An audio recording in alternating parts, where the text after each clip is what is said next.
Currently, a little more than half of the fish eaten worldwide are wild caught. Fish farming is a global industry.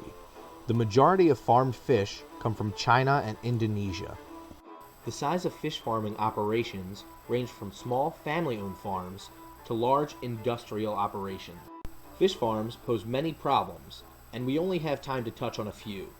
These issues are the growing antibiotic resistance in farmed fish, the prevalence of diseases in close quarters, and the accumulation of toxic substances throughout the trophic pyramid.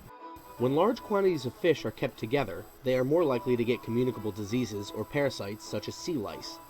Farmed fish, along with these parasites, are protected from predators and act as breeding grounds for sea lice. Farmed fish are also more susceptible to viruses and bacterial infections, such as the salmon leukemia virus.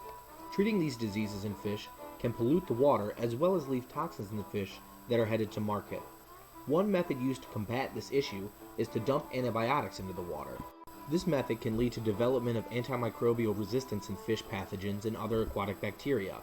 Drug-resistant bacteria can act as reservoirs of resistant genes, from which genes can disseminate to human pathogens, for example the spread of resistant genes from Aranoma species to E. coli. Local water and land sources may cause possible fecal matter contaminants in fish farms. This makes the fish a vector to carry pathogenic bacteria such as Salmonella, E. coli, and Listeria into the human population. The fish can also get these types of bacteria from being handled or processed. Mercury is the most common heavy metal that is found in fish. Once a fish is contaminated, the toxin stays in their body and gets transferred to the next organism to eat it.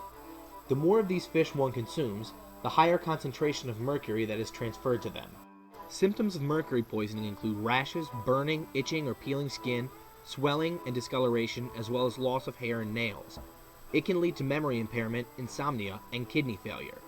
Mercury is especially harmful for women who are pregnant because it affects brain development of children in utero. In addition to the myriad of negative health effects on both fish and humans, the environment is also impacted by large-scale fish farming. Wild-caught fish are used to feed farmed fish, which puts additional pressure on these wild populations. It takes 3 to 6 pounds of wild-caught fish to support 1 pound of farmed fish.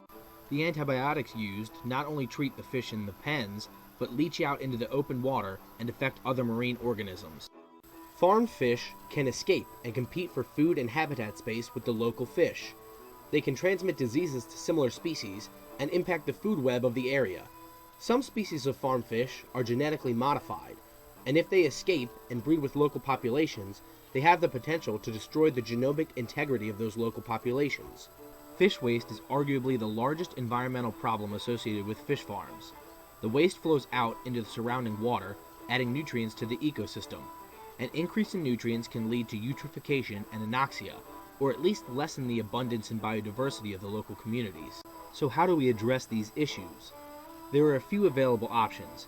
Here are some easy-to-implement solutions. Aquaponics is a possible solution to solving problems with traditional fish farming. It is a food production system that combines conventional aquaculture with hydroponics in a symbiotic relationship. 240 hungry fish share the tanks at Baltimore's Silburn Aquaponics Farm. Hey guys! Farm manager Laura Ginello feeds them breakfast. From these tanks, water rich in what you might call fish manure flows through a filter system and into the adjacent plant beds, where lettuce and peppers grow and cucumber vines reach for the ceiling. The fish provide all of the nutrients for our plants to grow, and the plants in turn filter the water for the fish. This type of fish farming can be done in many kinds of environments and is not limited to shore areas. Our second solution is to eat sustainable fish. Eat local fish whenever possible. If not, ensure that you purchase fish caught or farmed using environmentally friendly practices. For more information, and to see what fish are good choices for your location, go to the MontereyBayAquarium.com and download your local Seafood Watch Guide. To reduce your impact on the environment, and to avoid harmful toxins that may be in your fish, you can eat lower on the food chain. This means eating less fish or removing it altogether from your diet and replacing it with more vegetables and grains. Vegetables take significantly less input to grow and are cheaper.